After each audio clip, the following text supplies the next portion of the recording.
ഈ ആത്മാവിൽ നിന്ന് പരമാത്മാവിലേക്കാണ് പോകുന്നതെങ്കിൽ അനുഭവശാലിയായ ഒരു ഗുരുവിന്റെ പുറകെ പോകണം. അപ്പോൾ എന്നെ സംബന്ധിച്ച് ശ്രീജിത്ത് വൃത്തികെട്ടവൻ, അപ്പോൾ ബാക്കിയുള്ളവരുടെ വൃത്തികേടും കൂടെ എല്ലാവരും മനസ്സിലാക്കണം. പിന്നെ ഇത് കേട്ടവനും കണ്ടവനും ഈ കുറ്റം പറഞ്ഞവനും ഒക്കെ ഇതിലെല്ലാം അപലപിച്ചവനും ഈ മറ്റുള്ളവരെ കുറ്റം പറയുന്നവന്റെ എല്ലാവരുടെയും മനസ്സിൽ ഈ കുഴപ്പമുണ്ട്. ആത്മീയ രംഗത്ത് വരുമ്പോൾ എല്ലാവരും മനസ്സിലാക്കണം, ഈ കുറ്റം പറഞ്ഞവനും രസിച്ചവനും ഇപ്പോൾ ഇതേപോലുള്ളൊരു വിഷയങ്ങളൊക്കെ കണ്ടിട്ട് അതിന് നമ്മൾ കുറ്റം പറഞ്ഞാൽ തന്നെ ആ കർമ്മം നമ്മളിലേക്ക് വരും. അത് നമ്മൾ കണ്ട് ഇമാജിൻ ചെയ്താൽ നമ്മുടെ ജീവിതത്തിലേക്ക് ആ കാര്യം വരും. അപ്പോൾ കരുണയോടെ കാണാൻ പഠിക്കണമെന്നുള്ളതാണ്. ആരും മനഃപൂർവ്വം ഒരു വൃത്തികേടും പടച്ചു വെച്ചിട്ട് ജീവിക്കാൻ വേണ്ടി ഇറങ്ങി തിരിച്ചവരല്ല.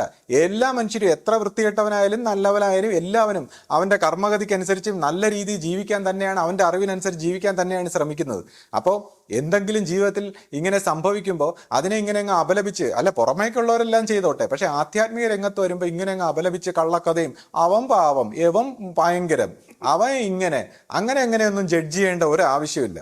എല്ലാവരുടെയും ആ കള്ളത്തരങ്ങളെല്ലാം ആത്മീയ രംഗത്ത് വരുന്നവർ ഇപ്പൊ നമ്മുടെ പുറത്തൊന്നും വന്നിട്ടില്ലെങ്കിലും പ്രവൃത്തി പദത്തിലൊന്നും വന്നിട്ടില്ലെങ്കിലും മനസ്സ് പരിശോധിച്ചാൽ എല്ലാവർക്കും ഇതെല്ലാം മനസ്സിലാവും. ഇതെല്ലാം എല്ലാവരുടെയും മനസ്സിലുള്ളതാണ്.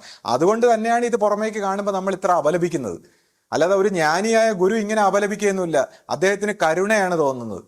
അപ്പോൾ നമ്മൾ ഈ അപലപിക്കുന്ന ഈ കള്ളത്തരങ്ങളും കാപട്യങ്ങളും ഈ മനസ്സിന്റെ കാര്യങ്ങളൊന്നും നിരീക്ഷിക്കാതെ ഇങ്ങനെ മറ്റുള്ളവരെ ഇങ്ങനെ പഴിചാരുമ്പോൾ ഉള്ള സുഖങ്ങളും അതെല്ലാം മാറ്റിവെച്ചിട്ട് എങ്ങനെ നന്മയായിട്ട് സത്യമായിട്ട് ധർമ്മമായിട്ട് ജീവിക്കാം അതിനെക്കുറിച്ച് ചിന്തിച്ചാൽ മതി.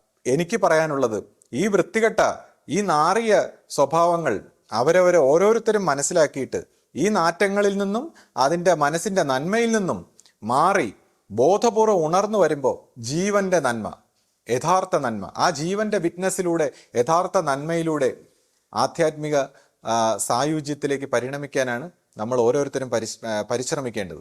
എനിക്കിപ്പോ ഇത്രയും കഥകളൊക്കെ ഇവിടെ കേട്ട സ്ഥിതിക്ക് ഇനിയിപ്പോ ഞാൻ ഇതിനെ കുറിച്ചൊന്നും കൂടുതൽ പറയുന്നില്ല. പക്ഷെ ഒരു കാര്യം എനിക്ക് പറയണം, അതായത് ഞാൻ ആരെയും ചതിച്ചിട്ടില്ല, ഞാനാണ് ചതിക്കപ്പെട്ടത്. അത് ഒരു പ്രാവശ്യമല്ല, 2, 3, 4 പ്രാവശ്യമാണ് ചതിച്ചത്. അപ്പൊ പലപ്പോഴും അഭിമന്യ ശിഷ്യപൂജ തന്നെ എന്നോട് പറഞ്ഞു, മോൻ അതങ്ങ് ക്ഷമിച്ച് തിരിച്ച് വിളിക്കൂ. അങ്ങനെ പല പ്രാവശ്യവും ക്ഷമിച്ച് തിരിച്ച് വീട്ടിലേക്ക് വരുത്തുകയാണ് ചെയ്തത്. അങ്ങനെ വീണ്ടും അവസാനത്തെ പ്രാവശ്യം എന്ന് പറയുന്നത് ഭയങ്കരമായ ചതിയും ചെയ്തിട്ട് ഇവിടെ നിന്ന് പോയിട്ടും വീണ്ടും അഭിമന്യ ശിഷ്യപൂജിത പറഞ്ഞത് കൊണ്ടും നമ്മൾ വീണ്ടും ഒരു കുടുംബമല്ലേ പോട്ടെ എന്ന് വിചാരിച്ചിട്ട് വീണ്ടും എല്ലാം ക്ഷമിക്കാം, കുഴപ്പമില്ല, ഇനി പുതിയതായിട്ട് ജീവിക്കാം എന്ന് പറഞ്ഞ് വീണ്ടും വിളിക്കുകയാണ്. പലരെയും അയച്ചു വിളിപ്പിച്ചു.